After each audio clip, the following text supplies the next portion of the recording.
সকালবেলা আমার বাড়ির অবস্থাটা কীরকম থাকে সেটাই তোমাদের সঙ্গে শেয়ার করব আজকে। চলো, যাই হোক, মর্নিংটা শুরু হয়ে গেছে। সকলেরই শীতের সকাল, কাজে একটু লেটই হয়।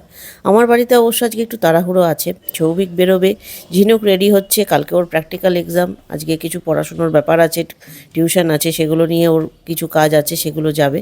আজকের ব্রেকফাস্ট আমি গতকাল করে রেখেছিলাম রাত্রিবেলা, তো কি বানিয়েছি সেটাই তোমাদের দেখাই। উপমা করে রেখেছি, আবার আগামীকাল সংক্রান্তি, অনেকেই মানেন জানি, আমারও কিছু হালকা ফুলকা নিয়ম আছে। আজকে সকালবেলা নিয়ে নিয়েছি কাতলা মাছ, বাড়িতেই এসেছিলো। তো সৌভিককে এখানে ব্রেকফাস্ট দিয়ে দিয়েছি, ও রেডি হচ্ছে। আর এদিকে আমারও রান্নাঘরে জয়েনিং হয়ে গেছে, বাসন কোসন নিয়ে লড়াই। চলো সবাইকে গুড মর্নিং। আজকের সকালটা শুরু করলাম। তোমাদের সকালটা কেমন করে শুরু করলে কমেন্টে কিন্তু জানাতে ভুলো না। এখনকার মতো টাটা করছি। হ্যাঁ হ্যাঁ।